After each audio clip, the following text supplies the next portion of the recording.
Ang kwento ni Tomby.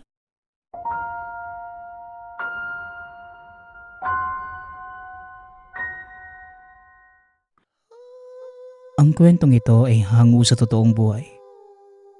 Mula ito sa isa nating tagapakinig. Naitago na lang natin sa pangalang Isidor.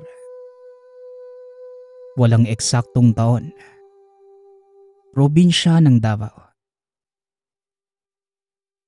Nang mga panahong ito, sa Maynila naninirahan si Isidor kasama ang asawang si Lovely.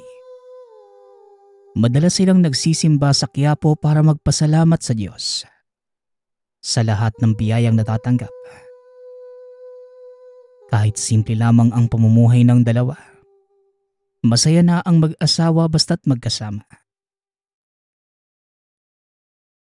Mahal, nagsabi sa akin si nanay na dalawin naman natin daw siya sa Davao. Alam mo naman si nanay, matampuhin lalo na kapag hindi na pagbibigyan. Wika ni Lovely. Kaso mahal, may pasok ako sa trabaho eh. Baka matanggal ako kapag lumiban ako. Alam mo namang masungit at mahigpit yung boss ko ngayon. Tugon ni Isidor. Yun nga yung sinabi ko eh.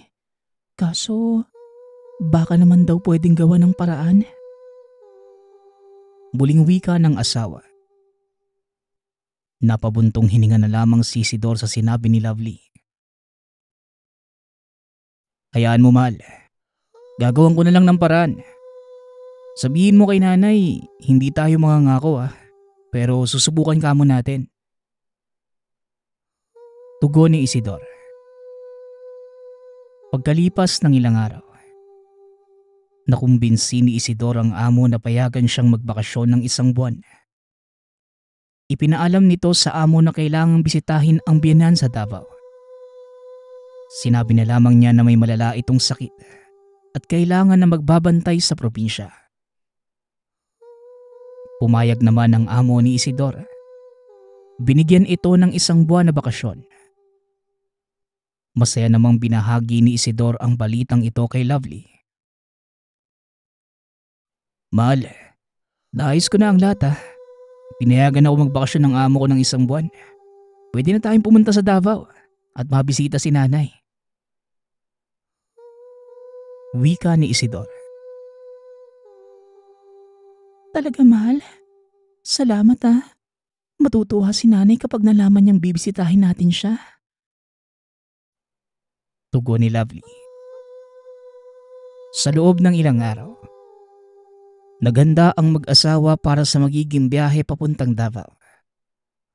Naglaan sila ng sapat na pera para sa gastusin at bumili ng mga simpleng regalo para sa ina. Nang dumating ang araw ng biyahe ng dalawa, dali-dali silang nagpunta sa pier para sumakay ng roro. Halos ilang oras din ang naging biyahe nila bago marating ang lugar.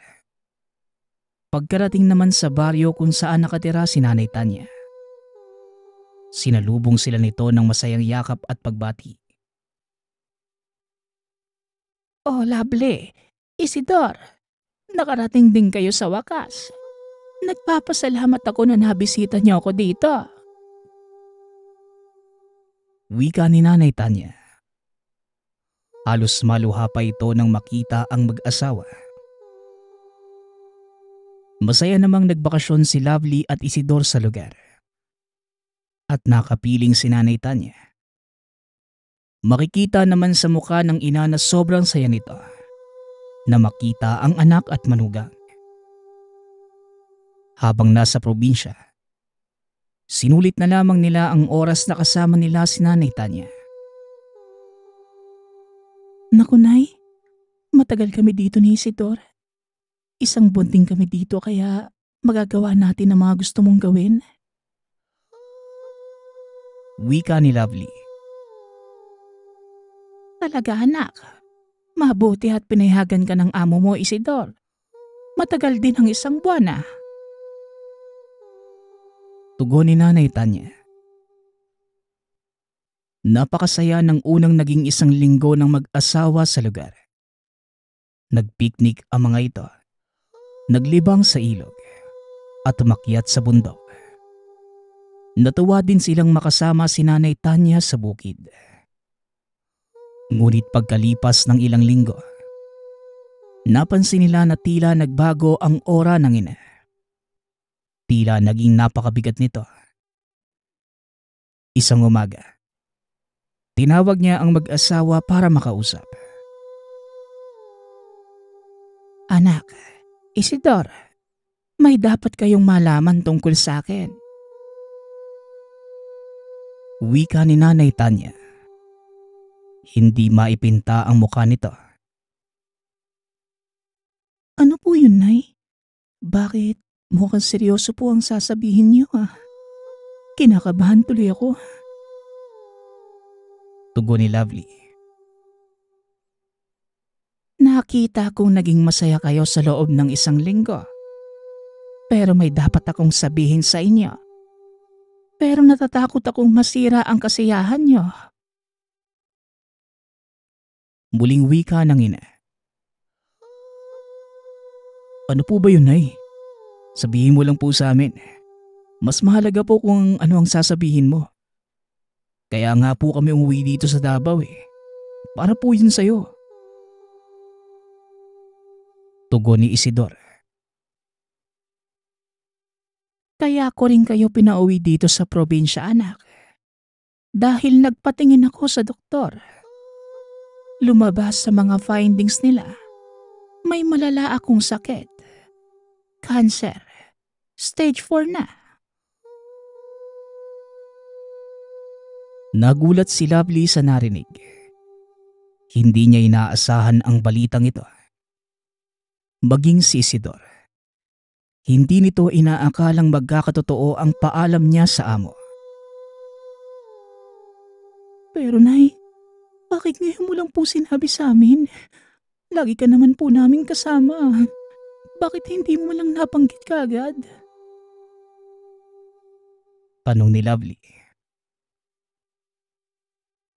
Ayaw ko kasing sirain ang kasiyahan niyo sa pagbisita sa akin. Kaya hindi ko kagad nasabi. Pero ngayon, alam niyo na ang totoo. Tugon ni Nanay Tanya.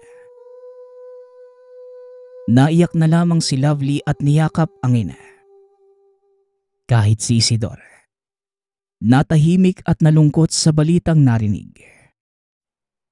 Pagkatapos ng masayang unang linggo, nalungkot ang mag-asawa sa balitang may malubhang sakit si Nanay Tanya.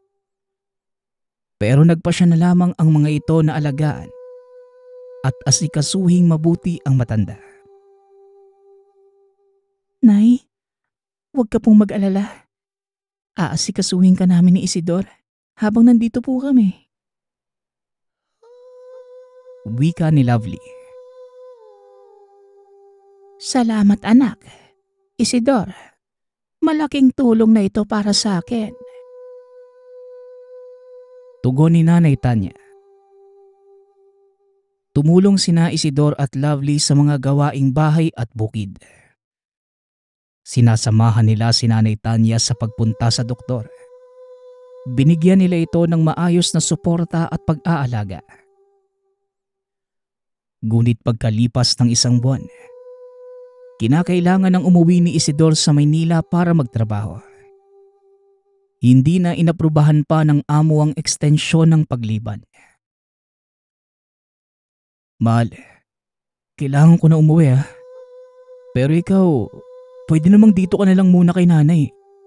Mas mahalaga ang kalusugan niya. Wika ni Isidor. Talaga mahal? Sige, aalagaan ko muna si nanay habang wala ka. Mag-iingat ka sa Maynila Tugon ni Lovely. Kaya umuwi ng mag-isa si Isidor sa Maynila. Malungkot man, pero pilit niyang tinanggap ang sitwasyon.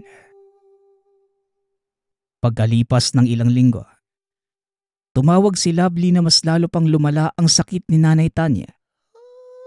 Kulang na rin ang pera para sa mga gastusin sa ospital. Mahal, Kulang na ang pera ko. Kailangan ko ng pambayad at pambili ng gamot ni nanay. Wika ni Lovely. Gagawin ko ng paraan, mahal ah. Pakisabi kay nanay, laban lang. Huwag ka mong susuko ah. Tugon ni Isidor. Matapos makausap ang asawa, napatingin ito sa ipon. Para yun sa pagpapaayos sana ng tahanan. Kagad niya itong binuksan. Ngunit alam ni Isidor na hindi pa din ito sapat. Naalala ni Isidor si Lolo Cano, isang albularyo sa probinsya. Lumapit siya rito at kwento ang sitwasyon ni Nanay Tanya. Pwede ko na bang ibigay ang hinihingi mong pera, Apo? Pero isama mo ko sa Davao. Titignan ko ang kalagayan ng binan mo. Wika ni Lolo Cano. Nagulat si Isidor sa sinabi na matanda. Ngunit sumang-ayon itong isama ang lolo papuntang Davao para matulungan si Nanay Tanya. Pagkarating ni Isidor at Lolo Cano sa Davao, kagad tinignan na matanda ang kalagayan ni Nanay Tanya. Matapos ang masusing pagsusuri, sinabi ni Lolo Cano na hindi ordinaryong sakit ang meron ang biyanan. Isidor, hindi basta kanser ang sakit ni Tanya. Wika ni Lolo Cano. Ano pong ibig mong sabihin, Lo? Sabi po ng doktor, kanser ang sakit ni Nanay Tanya. Tanong ni Isidor. May aswang na may kaalaman sa itim na karunungan. Siya ang kumukulam sa kanya. Kaya hindi gumagana ang mga gamot ng doktor. Tugon ni Lolo Cano. Nagulat si Isidor sa narinig, pero nagtiwala pa rin ito sa lolo. Kagad nilang inuwi si Nanay Tanya sa bahay sa bukid. Doon sinimulan ni Lolo Cano ang panggagamot gamit ang lihim na karunungan. Naghanda ito ng mga gamot. Sumailalim si Nanay Tanya sa mga ritual ng paglilinis mula sa sumpa ng aswang. Paulit-ulit itong ginawa ni Lolo Cano. Pagkalipas lamang ng ilang araw, unti-unti nang bumuti ang kalagayan ni Nanay Tanya. Nakakakain at nakakalakad na itong muli. Sobrang saya ni Isidor at Lovely nang makitang bumubuti na ang kalusugan ng ina. Nagpasya na ang mga ito na ipagpatuloy ang sari-sariling buhay. Muling umuwi ang mag-asawa sa tahanan sa Maynila. Ngunit bigla na lamang may naganap na hindi inaasahang pangyayari. Isang umaga, habang nagluluto si Lovely ay bigla itong nahimatay. Matapos yon, dali-dali siyang dinala ni Isidor sa ospital. Ngunit kahit anong pagsusuri ang gawin ng mga doktor, hindi nila matukoy ang sakit nito. Nag-alala ng husto si Isidor. Humingi muli ito ng tulong kay Lolo Cano. Sinuri naman ng matanda si Lovely. Sinabi ng matanda na hindi rin karaniwan ang sakit ng asawa. Pilit pa nitong ginamot si Lovely gamit ang kalaman. Ngunit wala itong epekto. Isidor, Apo, hindi ko kayang gamutin si Lovely. Mas malakas ang sumpa sa kanya kaysa sa pinataw kay Tanya. Wika ni Lolo Cano. Ano pong ibig niyong sabihin, Lolo? Wala na po bang pag-asa? Tanong ni Isidor. May paraan pa, Apo. Pero mahirap gawin eh. Tanging ang pagpatay sa aswang na kumukulang sa asawa mo, yon ang magpapagaling sa kanya. Paliwanag ni Lolo Cano. Nagulat si Isidor sa narinig. Pero dahil sa pagmamahal kay Lovely, kagad itong nagpasya. Ano pong dapat kong gawin, Lo? Gagawin ko ang lahat, mailigtas ko lang ang asawa ko. Tanong ni Isidor. Tuturuan kita ng lihim na karunungan para mapatay mo ang aswang. Pero sinisigurado ko sa iyong magiging mahirap ito. Kailangan mong magsakripisyo. Hindi ko na kayang lumaban. Matanda na ang katawan ko. Alam kong hindi ko nakakayanin pa. Pero sinasabi ko na sa iyo, Apo, malakas na aswang ang makakaharap mo. Tugon ni Lolo Kano. Nang malaman niyo ni Isidor, kaagad na itong nag-resign sa trabaho. Nagsimula siyang mag-aral ng lihim na karunungan sa ilalim ni Lolo Kano para mapatay ang aswang na nagpapahirap sa asawa. Mahirap ang naging pagsasanay. Araw-gabi itong nag-iensayo ng mga ritual at orasyon. Hanggang sa natutong gumamit ng espesyal na sandata laban sa mga aswang. Nagpapawis, napapagod at minsan ay nasusugatan pa si Isidor. Pero hindi ito sumuko. Sa loob ng ilang linggo, patuloy ang naging pagsasanay ni Isidor. Minsan ay nagdududa na ito kung kaya ba niyang gawin yon. Pero tuwing nakikita ang asawang nakaratay sa higaan, doon mas lalong lumalakas ang loob niya. Kailangan ko maging malakas para kay Lovely. Wika ni Isidor sa sarili. Pinapanood siya ni Lolo Kano. Nakikita nito ang mabilis na pagbabago sa apo. Mula sa isang simpleng lalaki, unti-unti na itong nagiging mandirigma. Mukhang handa ka na, Isidor. Oras na para harapin mo ang aswang. Wika ni Lolo Kano. Bigla na lamang kinabahan si Isidor. Pero alam niya sa sariling handa na siya. Gagawin niya ito para sa kagalingan ng asawa. Ngunit isang araw, nang handa nang umalis si Isidor, bigla namang nagising si Lovely. Bumuti ang kalagayan nito sa hindi maipaliwanag na dahilan. Para bang lahat ng pagod ni Isidor at paghihirap sa paghahanda para lamang mailigtas ang asawa, napunta lamang sa wala.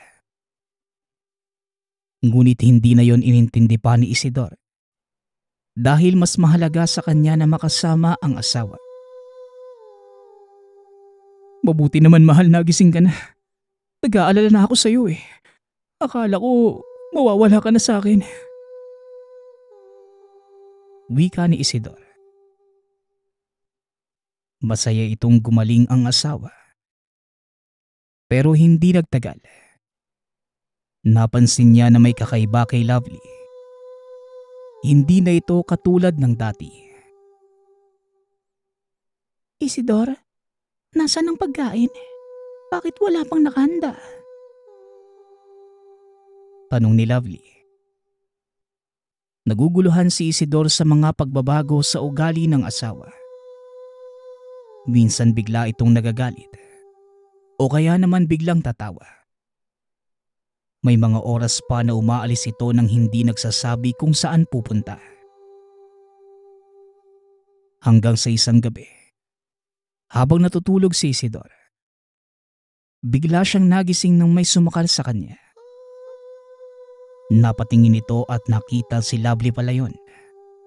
Nakangiti habang hawak ng mahigpit ang leg. Mabilis na kumilos si Isidor at nakawala. Tumayo ito at lumayo kay Lovely.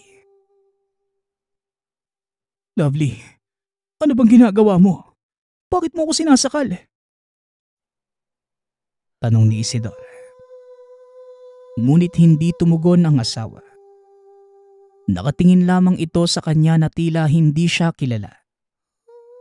Bigla muli itong sumugod para saktan si Isidor.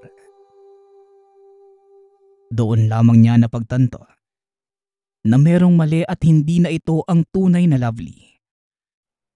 Naalala niya ang sinabi ni Lolo Kano tungkol sa aswang. Ginagamit ka lang ng aswang. Hindi ikaw yan, Lovely. Wika ni Isidor. Ngunit patuloy lamang ito sa pagsugod sa kanya. Nahirapan siyang depensahan ang sarili dahil ayaw niyang masaktan ng asawa. Kailangan kong humingi ng tulong kay Lolo Kano. Hindi ko kayang saktan si Lovely. Wika ni Isidor. Dali-dali itong umiwas at tumakbo palabas ng tahanan. Alam niyang kailangan niyang kumilos bago matuluyang mawala sa kanya ang asawa. Tumakbo si Isidor papunta sa bahay ni Lolo Kano. Hinihingal at natataranta. Kumatok siya ng malakas sa pinto. Lolo! Lolo Kano! Tulungan niyo po ako! Wika ni Isidor. Binuksan ni Lolo Kano ang pinto. Nakita ang apo na halos hindi makahinga sa kaba. Ano bang nangyayari, apo? Bakit ka nagmamadali? At mukhang hingal na hingal ka. Tanong ni Lolo Kano. Si Lovely po, Lolo. May mali po sa kanya. Sinubukan niya akong patayin eh. Hindi na po siya ang asawa ko. Tugon ni Isidor. Pinaupo ni Lolo Kano si Isidor at pinakinggan ang buong kwento. Napatango na lamang ang matanda. Tama ang hinala mo, apa. Ginagamit na nga ng aswang ang katawan ni Lovely para patayin ka. Wika ni Lolo Kano. Ano pong pwede kong gawin? Hindi ko po kayang saktan si Lovely. Tanong ni Isidor. May paraan pa para matanggal ang sumpa sa kanya. Pero mapanghanib ito, apa. Kailangan mong harapin ang aswang. Tugon ni Lolo Kano. Ipinaliwanag ng matanda na kailangan nilang gumawa ng bitag. Gagamitin nila si Lovely para mahuli ang aswang. Bumalik sila sa tahanan ni Isidor. Gumawa sila ng bilog gamit ang asin sa paligid ni Lovely habang natutulog. Naglagay din sila ng mga pangontra sa aswang. Handa na po, Kulo. Kung ito lang po ang paraan para maibalik sa dati ang asawa ko, gagawin ko po ang lahat. Wika ni Isidor. Tandaan mo, apa. Kapag lumabas ang itim na usok sa katawan ni Lovely, hanggang sa umalis ito at pagkatapos, maghahanda tayong harapin siya. Tugon ni Lolo Kano. Naghintay ang maglolo at maya-maya pa. Nagising si Lovely. Galit na tumingin ito kay Isidor. Ikaw, papatayin kita. Sakabal ka sa plano ko eh. Wika ni Lovely. Pero hindi ito makalabas sa bilog.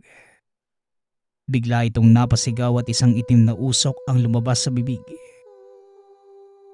Gaya ng sinabi ni Lolo Kano, nagpatuloy lamang sila sa pagbigkas ng orasyon. Hanggang sa tuluyang nawala ang itim na usok. Ilang sandali pa ang lumipas. Nagising na si Lovely at nagtataka ito sa mga nangyari. Teka, ano bang nangyayari? Bakit napapalibutan ako ng asin? Tsaka bakit nandito si Lolo? Tanong ni Lovely. Nagkatinginan ang maglolo at kaagad na lumapit si Isidor sa asawa. Mahal, nasa ilalim ka ng itim na kapangyarihan. Pero ayos na't naitaboy na namin yun. Sa ngayon magpahinga ka na at naghihintay sa'yo si Nanay Tanya. Wika ni Isidor. Napatango lamang si Lovely at binigyan ito ni Lolo Kano ng pangontra sa kulam. Matapos ang pag-uusap na yon, nagpahinga na si Lovely. Kinabukasan labis ang tuwang naramdaman ni Nanay Tanya nang makita na mabuti na ang kalagayan ng anak. May tanong lang ako sa iyo, Tanya. Bakit kinagambala kayo ng itim na aswang? May ginawa ka bang kinagalit niya? Tanong ni Lolo Kano. Napayuko naman si Nanay Tanya sa tanong ni Lolo Kano. Base sa ekspresyon ng muka, mahahalata na meron itong lihim na tinatago. Isang manggagamot ang ama ni Lovely kagaya mo, Lolo Kano. Nakalaban niya ang isang buong angka ng mga mangkukulam na aswang. Halos mapatay niya ang lahat. Pero yun din ang naging dahilan ng pagkamatay niya. Para makalimutan ang lahat, lumipat kami ng Davao ng anak ko hanggang sa nagkaasawa na siya. Lahat ng meron ng asawa ko, isinama ko sa libingan niya pero hindi ko alam kung paano nila kami natagpuan. Salaysay ni Nanay Tanya. Nanlaki ang mata ng mga ito, lalo na si Lovely, dahil hindi niya alam ang tungkol sa tunay na pagkatao ng ama. Kaya po ba hindi mo sinasabi sa akin ang tunay nangyari kay tatay? Dahil po sa nakaraan, naiintindihan ko naman po na kung sinabi niyo sa akin eh. Wika ni Lovely. Pasensya na anak. Ginawa ko lang yun para protektahan ka. Hindi ko intensyon na magsinungaling sa'yo. Tugon ni Nanay Tanya.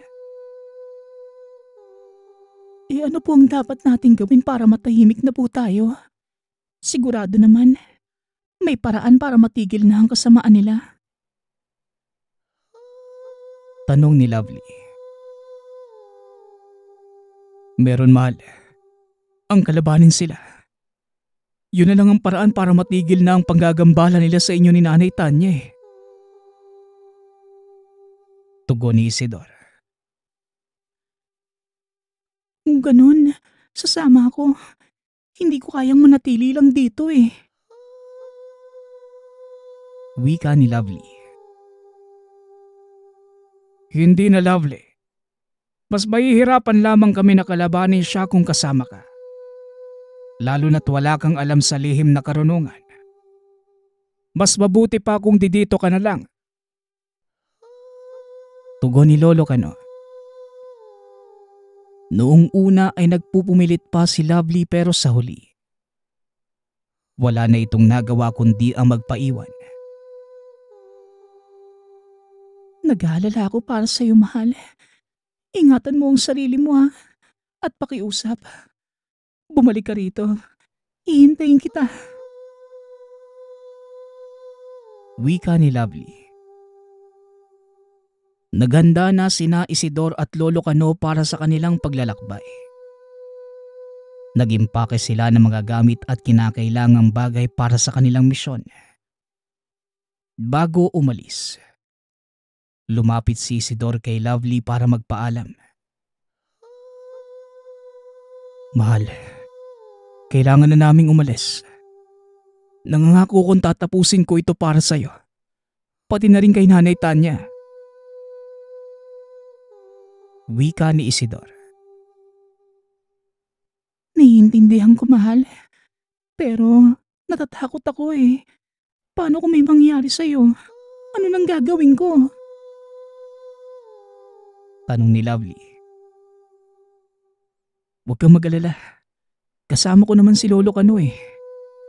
Alam niya naman ang gagawin tsaka natuto na ako ng maraming bagay sa kanya. Tugon ni Isidor. Niyakap ni Lovely na mahigpit ang asawa. Ayaw niyang bitawan si Isidor pero alam niyang kailangan itong gawin. Mag-ingat ka ha? Babalik ka diba? Tanong ni Lovely. Oo naman, babalik ako para sa'yo. Pangako yan. Tugon ni Isidore. Hinalikan nito si Lovely at pagkatapos, lumapit ito kay Nanay Tanya. Nay, huwag po kayo mag-alala. Tatapusin ko na po ito para sa inyo. Wika ni Isidore.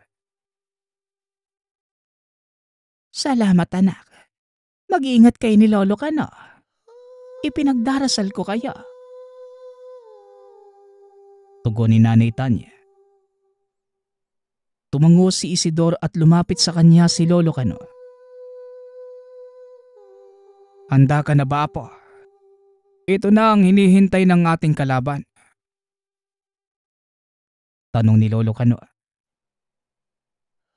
Opo, Lo. Tara na po. Handa na po kung tapusin ang lahat ng ito. Tugon ni Isidore. Muli itong tumingin kay Lovely.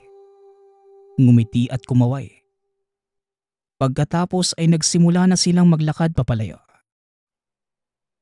Pinanood ni Lovely ang paglayo ng asawa. Nangingilid ang luha sa mga mata pero pinipigilan niya ito.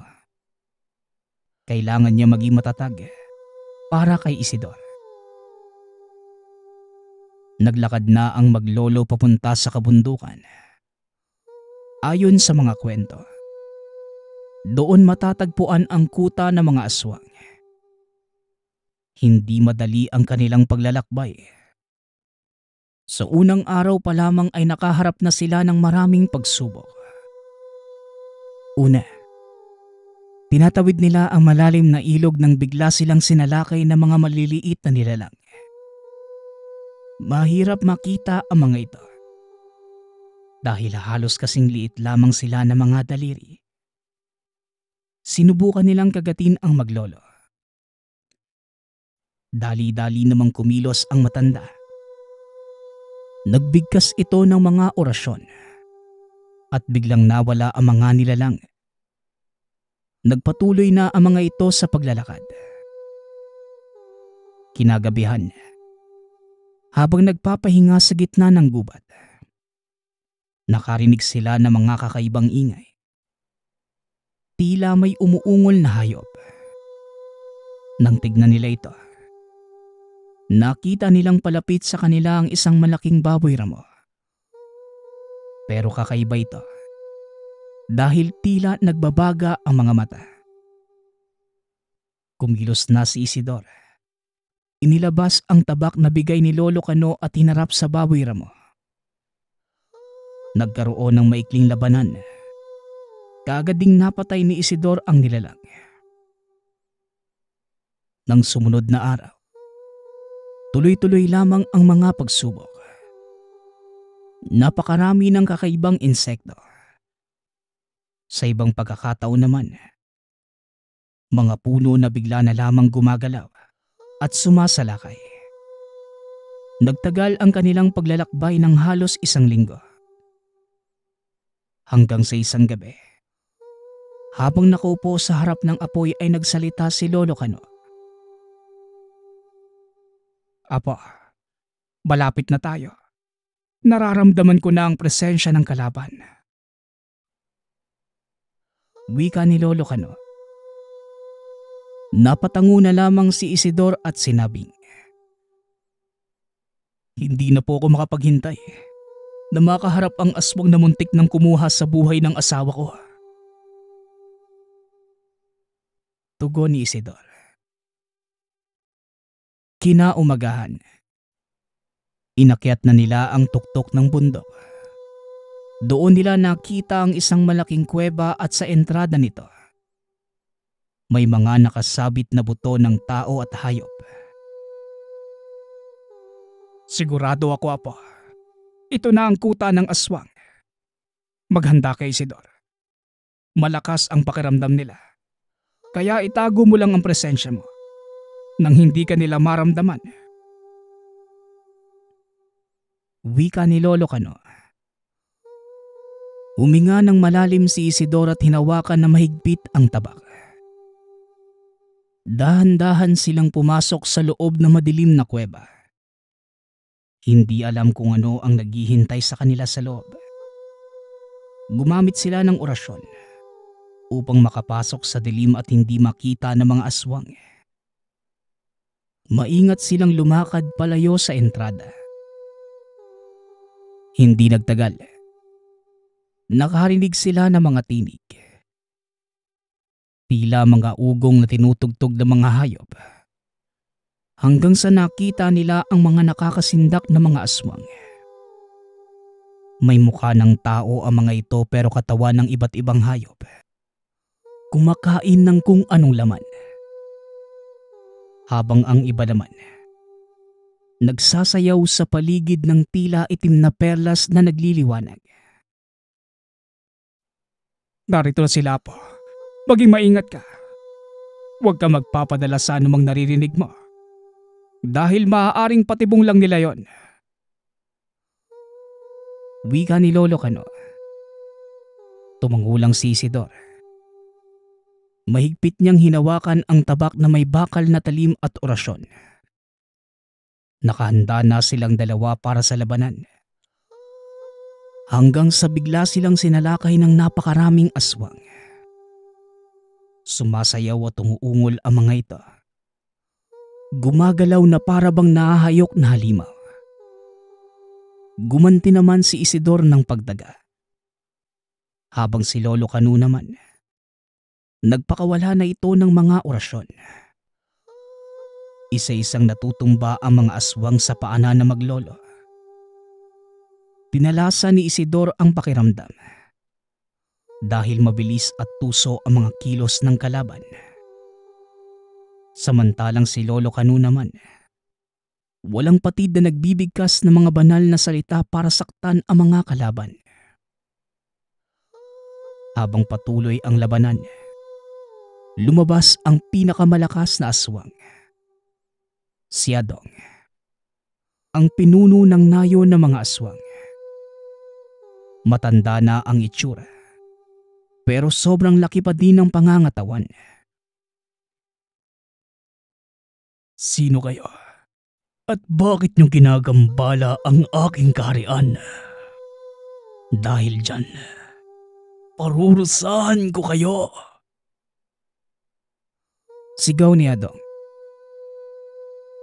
Sinalakay sila nito at para bang hindi ito napapagod sa bawat pag-atake nila Isidor. Isidor, iligtas mo ang pamilya mo. Harapin mo si Adong. Ipakita mo sa kanya ang tunay na kapangyarihan ng mga mananampalatayang katulad natin. Sigaw ni Lolo Kano. Tumango si Isidor at nagsimulang makipagbuno kay Adong. Maliksi at mabilis ang kilos ng aswang. Kahit batikan na si Isidor sa paggamit ng tabak, nahihirapan pa rin itong makasabay sa bawat suntok at sipa ng nilalang.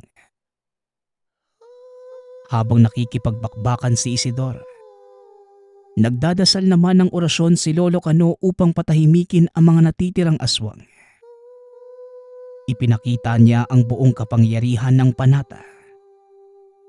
Isa-isang namimilipit ang mga kalaban hanggang sa wala nang natira. Ngunit hindi rin madaling talunin si Adong. Hinampas niya si Lolo Kano at tumalsik ang matanda. Nasugatan ang bahagi ng katawan. Lolo Kano! Adong! Ako ang harapin mo! Sigaw ni Isidor. Tumakbo ito papunta sa nakahigang lolo.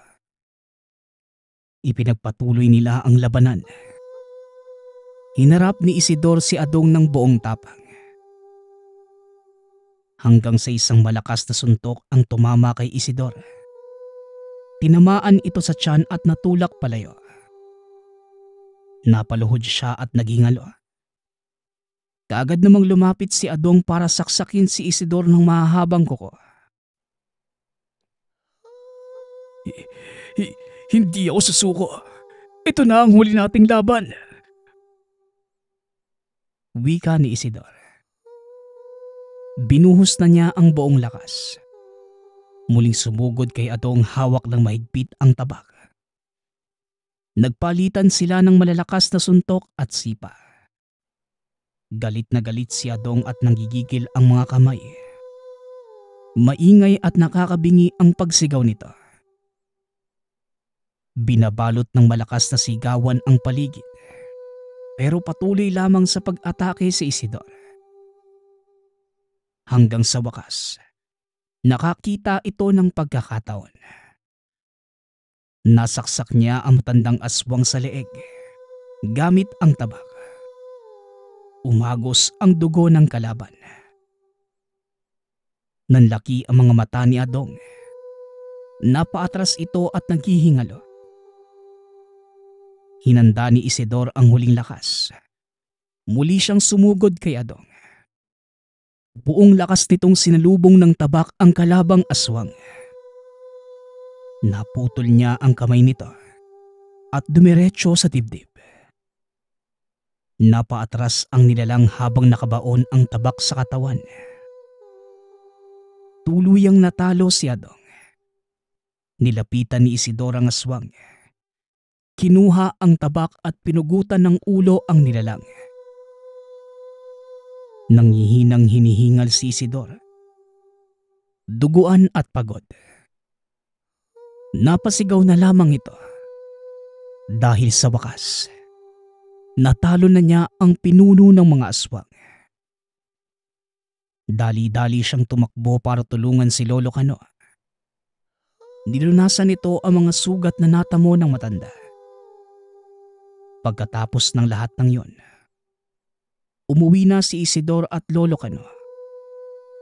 Masaya naman itong sinalubong ng asawa at biyanan. Dahil wala naman ng trabaho si Isidor sa Maynila, nanatili na lamang sila ng asawa sa Davao at doon bumuo ng pamilya. Magpasa hanggang ngayon, hindi man naging mayaman ang pamilya ni Isidor.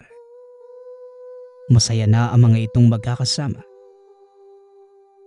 Ngunit kahit mahabang panahon na ang lumipas, hindi pa din malilimutan ni Isidor ang mga naganap. Nangyari ang lahat ng iyon nang minsang bumisita sila sa bahay ng biyanan.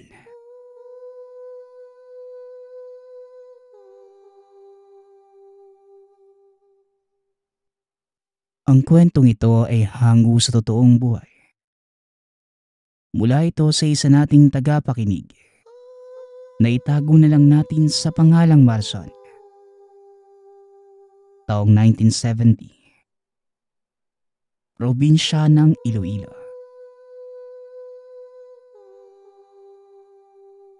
Nang mga panahong ito, bali-balita sa baryo ni Marson ang biglaang pagkawala ng isang dalaga. Ayon sa mga matatanda, nabiktima ito ng pag-alagalang babaeng engkanto at ang salarin. Ang pag-alagalang babaeng baliw sa barangay. Hindi naman naniniwala si Marson. Dahil matagal na niyang nakikita ang baliw at sa katunayan, madalas niya itong binibigyan din ng pagkain.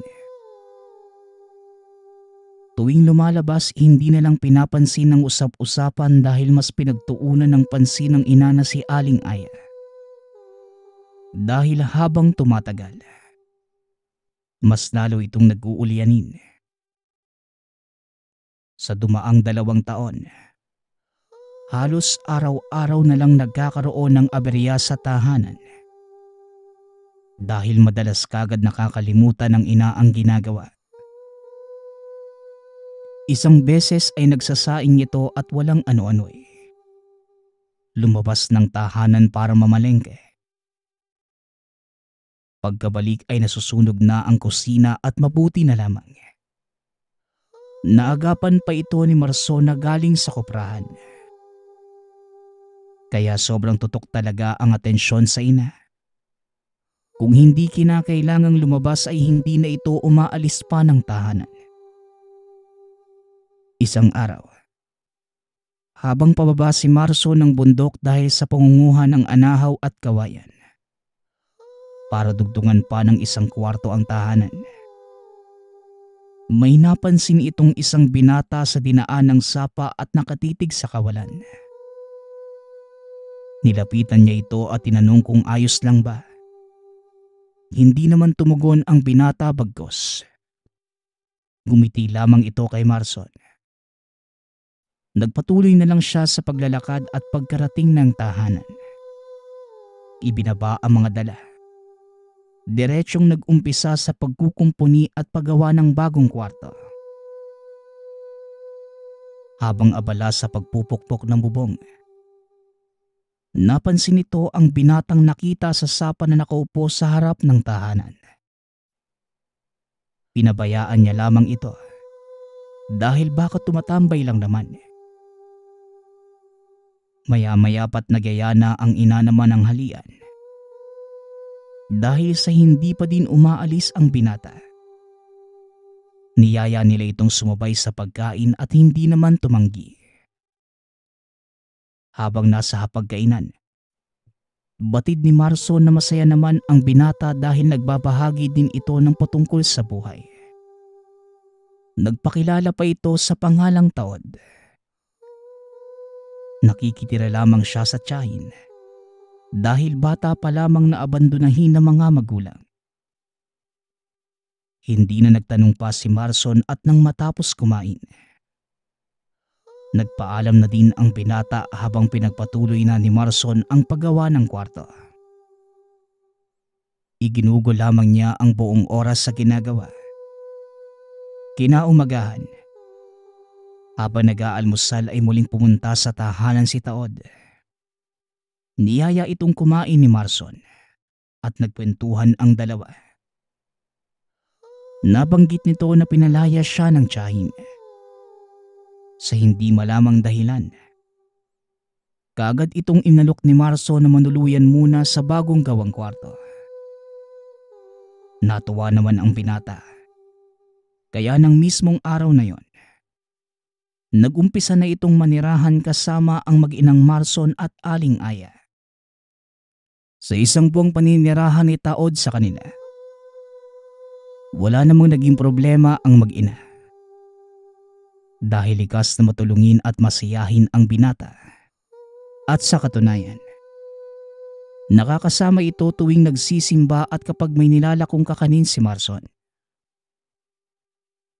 Isang araw, dahil nagluto si Aling Aya ng maruya, naisipan ni Marson na ilako ang paninda at niyaya niya namang sumama si Taod. Nangakmang aalis na sana ang dalawa. Napansin ng binata na basa ang pangitaas na damit. Kaya iniwan muna ang itim na supot na lalagyan ng paninda doon mismo sa ilalim ng puno ng mangga. At nang makabalik, dali-dali nitong kinuha ang itim na supot at tumalis. Habang naglilibot, panay ang sigaw ng dalawa hanggang sa may isa sanang bibili. Ngunit laking gulat ni Marso ng pagbukas ng supot. Puro dahon at maliliit na bato na lamang ang laman. Kaya dahil dito, nagpalusot na lamang siya sa bumili na naubos na pala ang paninda. Sa paglalakad pa uwi, naitanong niya kay Taod kung pinaglaruan ba nito ang paninda. Ngunit mariin naman siyang tumanggi. Hanggang sa makarating ng tahanan, iniisip pa rin ni Marson kung saan ito napunta. Pumasok na ng kwarto si Taod. Habang si Marson naman, nakupo lamang sa ilalim ng puno ng mangga. Hanggang sa lumabas ang ina at niyaya siya nitong mamalengke. Dahil ulyanin na si Aling Aya. Habang nasa daan kung ano-anong naitatanong nito kay Marson, na parang siya ang nagluwal sa ina. Hindi man nasasagot ang mga tanong. Inilahad na lamang nito ang nangyaring pagkawala ng paninda. Dahil sa narinig, Natigilan ang ina at tinitigan si Marson. Hindi mo ba alam na ang kasama nating si Taod? Isa siyang lumon. Siya ang nagtago ng mga paninda natin. Biglang wika ng ina. Dahil sa narinig, napakunot na lamang ang noo ni Marson. Hindi malaman kung totoo ba yon o kung ano-ano lamang ang nasasabi dahil sa sakit. Kaya nagpatuloy na lamang sila sa paglalakad. Kaunting oras lang ang tinagal sa palengke at umuwi din kagad. Bago pa man makarating ng tahanan, pinauna na nito ang ina at pumunta sa albularyo. 5 tirahan lamang ang pagitan magmula sa tahanan ni Marson. Matapos na mailahad ang nabanggit ng ina, bigla na lang nagwika ang albularyo na. Titigan mo ng maigi ang kasama mo. Kapag nakita mong wala itong parang kanal sa pagitan ng ilong at bibig, totoo ang sinasabi ng nanay mo. Sa katunayan, tamawo ang tawag sa uri nila at madalas matagpuan sa mga puno o sa matataas na lugar. Dahil sa ang iba ay naninirahan sa tahanan ng tao, tinawag itong lumon ng matatanda.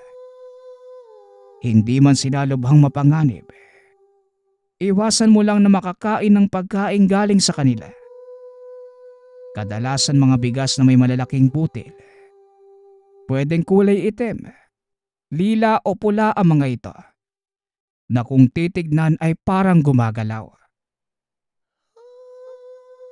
Paliwanag ng albularyo. Dahil dito, napag-alaman niya na totoo ang sinabi ng ina. Nagpasalamat naman si Marson sa albularyo. At dahil gabi na ay kagad naman itong nagpaalam.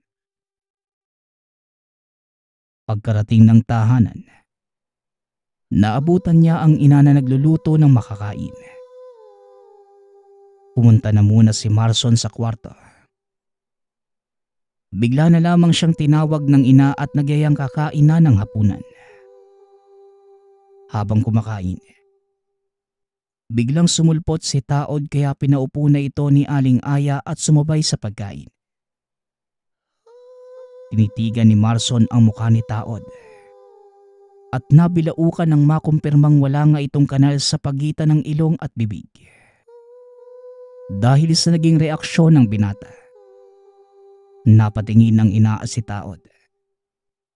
Ngunit kagad din itong sinabi na ayos lang siya.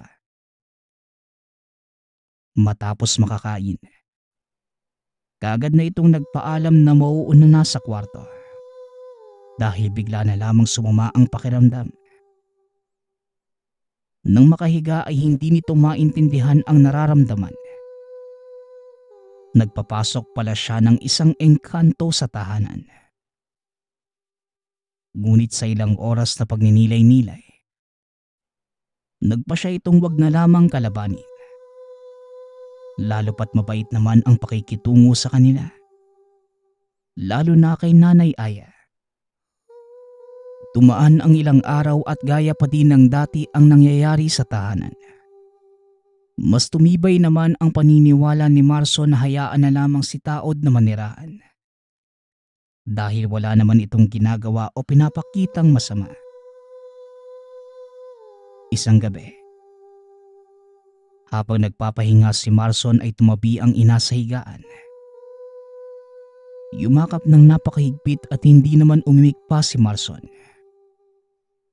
Bagkos ay hinawakan na lamang niya ang kamay. Minsan lamang itong mangyari kaya halos maiyak ang binata ng mga oras na yon. Kumalas ang mga kamay ng ina sa pagkakayakap at may hinugot sa bulsa. May isang maliit na boting itim na inabot kay Marson.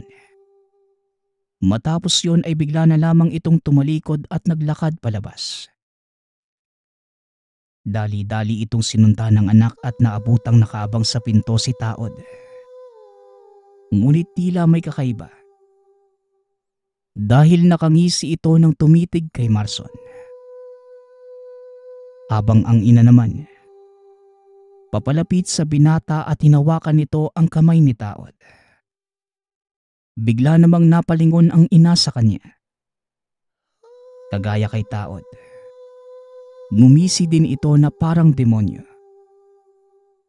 Dahil sa hindi na alam ni Marson ang nangyayari, tinitigan nito ang dalawa at sa unang pagkakataon,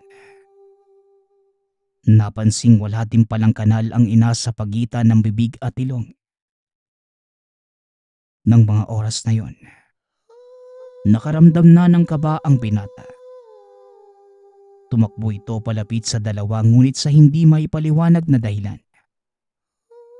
Hindi ito tuluyang makalapit dahil naramdaman niya na tila may nakaharang. Wala namang nakikitang bakod o ano paman. Ngunit kahit ilang beses bumelo ng takbo, palagi lamang siyang natutumba. Maya-maya pa tumawa ng napakalakas si Taod. Tumakbo kasama ang ina papalabas ng tahanan. Sinubukan pa itong habulin ni Marson. Ngunit hindi na nakita pa gawa ng bigla na lamang naglaho ang dalawa. Napaluhod na lamang sa kakaiyak ang binata. Biglang pumasok sa isipan na pumunta sa albularyo. Baka sakaling mahanap pa ang ina. Naabutan niyang sarado na ang tahanan. Kaya pa ulit-ulit na kumatok hanggang sa napagbuksan. Kaagad inilahad ng binata ang nangyari.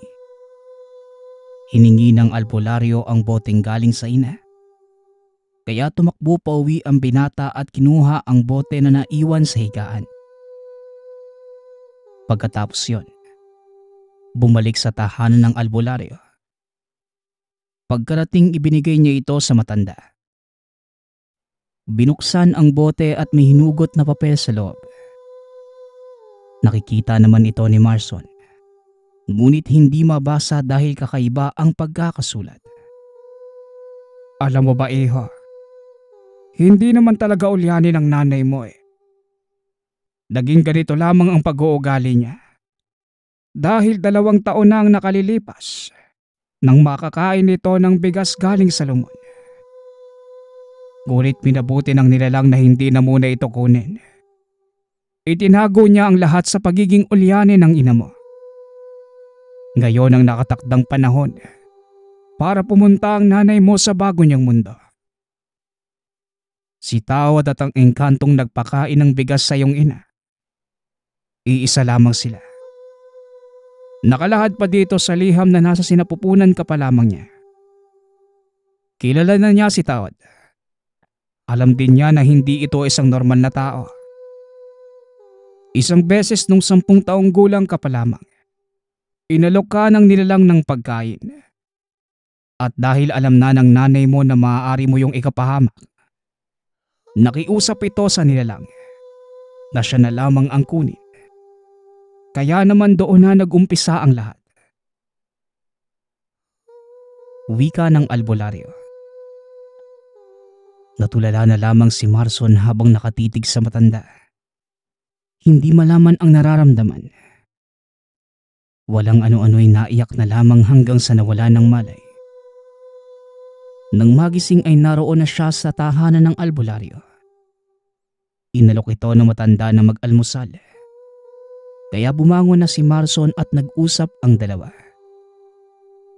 Dahil sa hindi matanggap ng binata ang katotohanan, hinayaan lang ito ng albularyo na manirahan kasama siya sa loob ng 1 linggo. Hanggang sa nagkaroon ng lakas loob umuwi ng tahanan. Naabutang nagsikalat ang dahon ng puno ng mangga. Pagpasok naman sa loob, dali-daling sinilip ang mga kwarto sa pagbabakasakaling maabutan ang ina. Ngunit kahit anino nito ay hindi na muli pang nasilayan. Ilang araw din na halos palaging tulala si Marson sa tahanan. Hanggang sa may isang kapitbahay ang nagtanong kung bakit namumulaklak ang puno ng mangga. at halos walang oras na hindi naglagas ang dahon nito. Hindi naman tumugon pa si Marson. At nang tignan ang puno ng mangga ay halos umuulan nga ito ng dahon. Napakadaming bulaklak, ngunit hindi pa naman ito panahon. Isang buwang nabuhay ang mangga na tila may mahika. Dahil sa walang tigil nitong pag-ulan ng mga dahon. Kasabay nito, unti-unti ring nakabangon ang binata. Matagal na panahon na ang nakalipas magmula nang mangyari ang lahat sa buhay ni Marson. Hindi man muli pang umuwi ang ina, ngunit sa puso niya, lubos ang pasasalamat sa lahat ng sakripisyo nito para sa kanya. Samantalang ang puno ng mangga naman, patuloy lamang itong nabuhay sa bakuran. Ayon kay Marson, sa mundong kinagagalawan, mas maging mapagmatyag sana tayo sa mga nakapalibot. Dahil baka hindi mo nalalaman, nakakasama mo na pala sa isang tahanan ang isang lumon